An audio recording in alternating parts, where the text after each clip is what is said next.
Thank you, Mayor. First of all, I like to thank all the speakers for staying up so late. I know you passed many of yours bedtime and probably passed many of ours bedtime, but I know this is very important to you, and it is very important to me as well as to the community.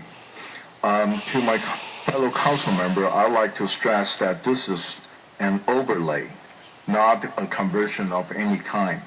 Current light industrial occupants on the property coexist with the churches for many years and will continue to do so.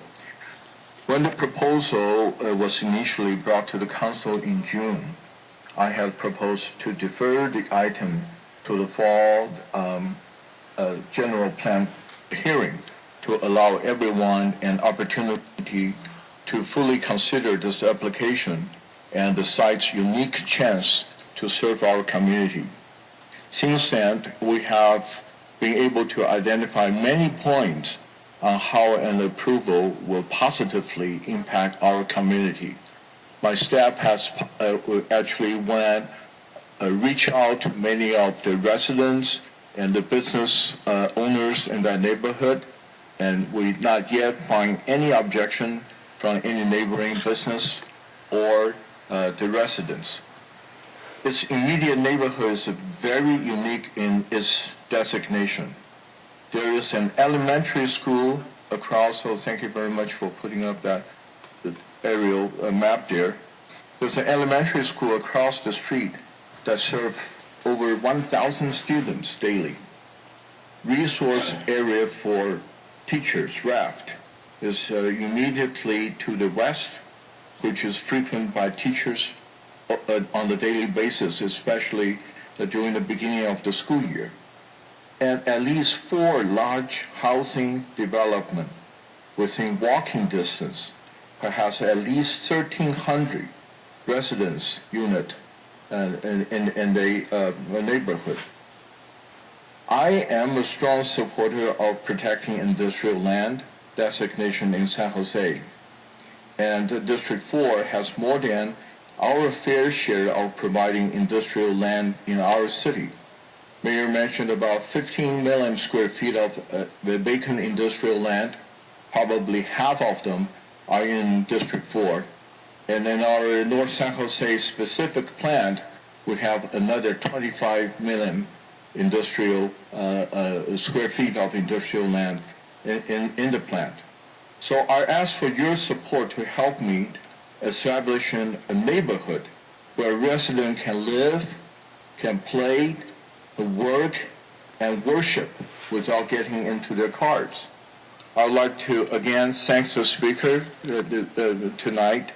With that, I'd like to make a motion to approve the general plan amendment to add a mixed industrial overlay at Riddle Park Drive and Foxland. We have a motion to approve the addition of the overlay. I'm going to support the motion. I agree with Councilmember Chu's assessment, but I want to talk a little bit about the need for assembly uses, particularly churches. We heard testimony tonight of the work that the churches here do in our community, and that's absolutely vital, important work that we cannot do as a city. The church is doing and reaching out in the community. So as we grow, as our population increases, we need schools and we need churches. Schools don't have to ask our permission.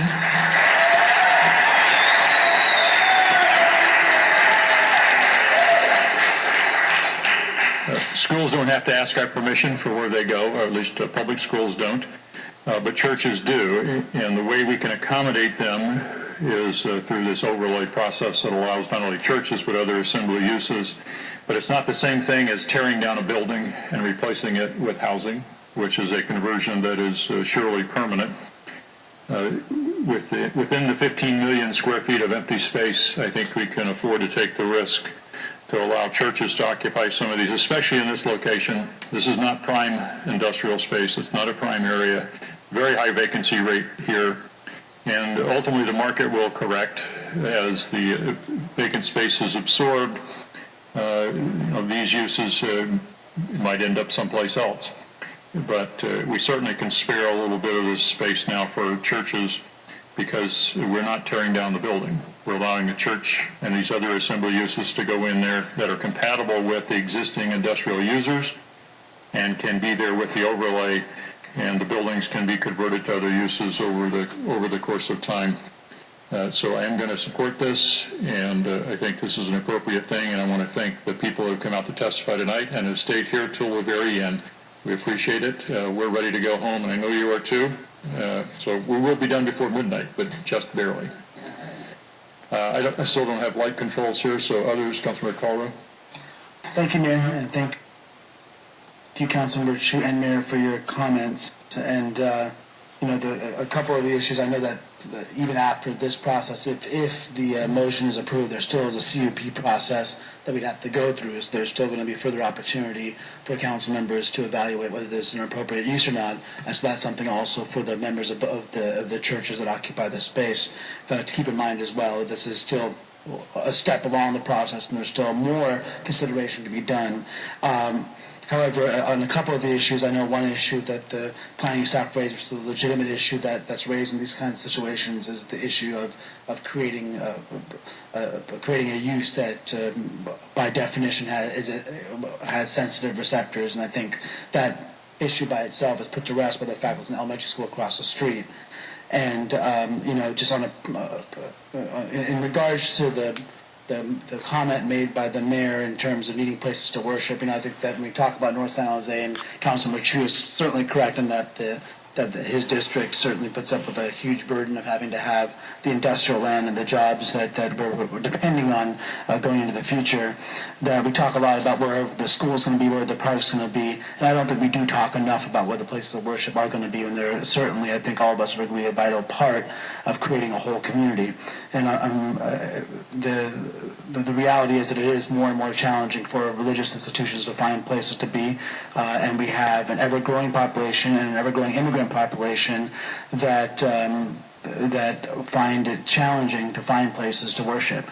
Also, I'm very familiar with the New Harvest Christian Fellowship, and particularly in my previous role as an attorney at the Public Defender's Office, know the work that they do in helping turn lives around. I'm extremely familiar with it. They're the kind of church that does not stay within the boxes of the church or stay within the walls of the church. They go out into the community, and they really go into the toughest of the neighborhoods we have in the city, and they don't turn anyone away. And I know that based upon what I've seen.